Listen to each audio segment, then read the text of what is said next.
فرقہ بازی کا بھوت اس امت میں اسی طرح جیسے آپ نے فرمایا یہود و نصارہ کے 72 فرقے بنے، اس امت کے 73 بنیں گے اور سارے ٹھیک نہیں ہوں گے،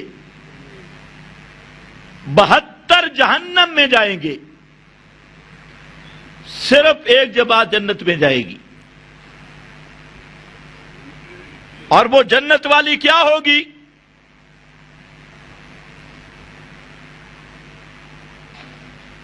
بہترین کسوٹی اور معیار، ما انا علیہ و اصحابی، جس پر میں اور میرے صحابہ موجود ہیں، وہ ہے جنت والی جماعت۔ اور جو اس معیار سے ہٹ گیا وہ جنت کے راستے سے ہٹ گیا۔ موٹی سی بات ہے، ما انا علیہ و اصحابی، جس پر میں اور میرے صحابہ تھے، اس معیار پہ چلنے والا۔ اور ساتھ آپ نے مثال کس کی دی؟ یہود و نصارہ کی، کیونکہ سب سے بڑا افتراق فرقہ بازی ان میں تھی۔ تو آج بھی کوئی حق تلاش کرنا چاہتا ہے تو فرقہ بازی میں حق نہیں ملتا۔ یہ دیوبندی ہے، یہ بریلی ہے، یہ للوڑے، یہ اہل حدیث ہے، یہ نہیں، حق ملے گا ما انا علیہ و اصحابی،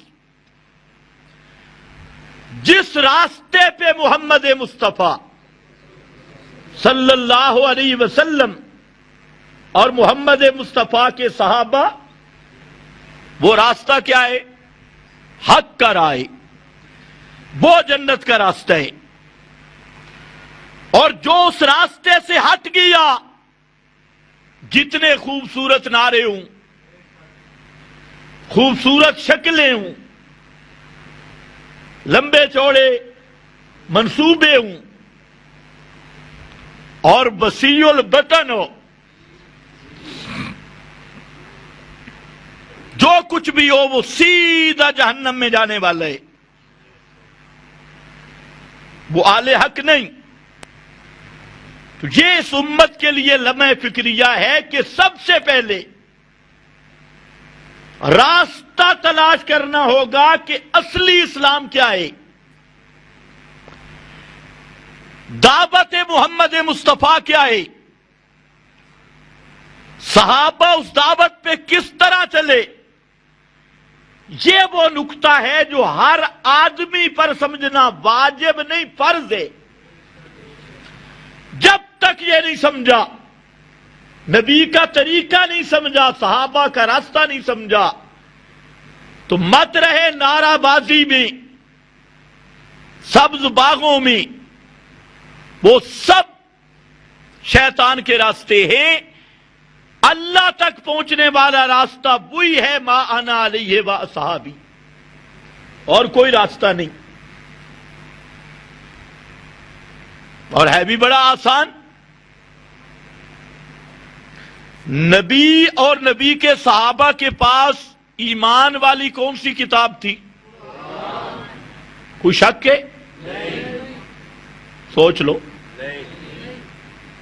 ما انا علیہ و اصحابی ابھی پتہ چل جائے گا۔ ان کے پاس کوئی المحنت شریف، فضائل اعمال،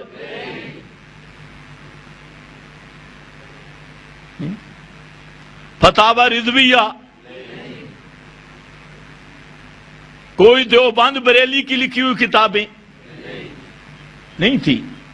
کون سی کتاب تھی؟ ما انا علیہ و اصحابی۔ کوئی آدمی اس کا انکار نہیں کر سکتا کہ محمد الرسول اللہ کی 23 سالہ زندگی نبوت والی، اس میں آپ نے دعوت صرف قرآن کی طرف دی، تورات کی طرف بھی نہیں،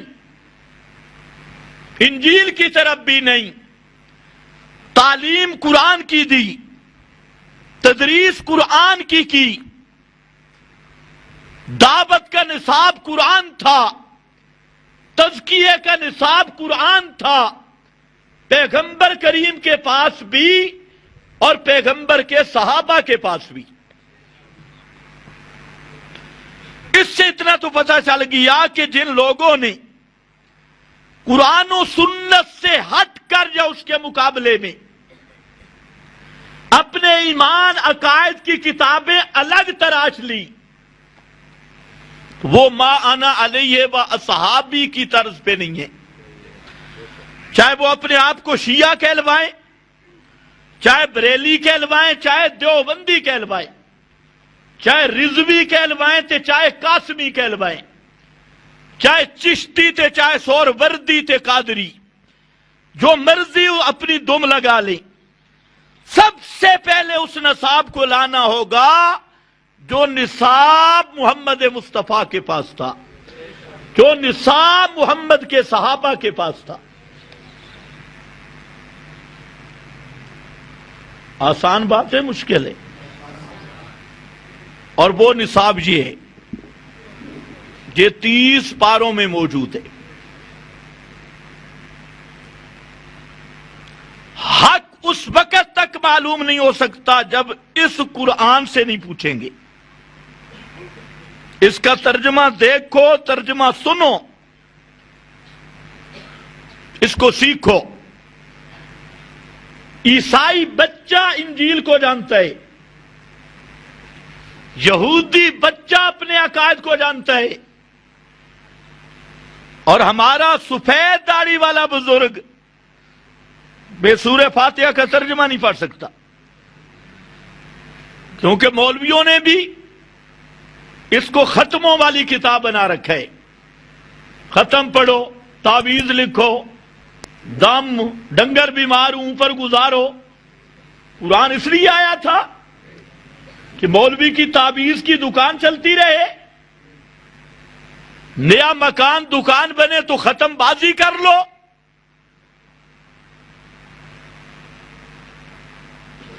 یہ قرآن اس لیے نہیں آیا، یہ قرآن آیا یہدی للتی ہے یا اقوم، یہ حق اور باطل کا نکھیڑا کرنے کے لیے آیا۔ تبارک الذی نزل الفرقان علی عبدہ، فرقان کا معنی توڑ پیدا کرنے والی کتاب، حق اور باطل کو جدا کرنے والی کتاب۔ اس لیے کتاب اللہ کے مقابل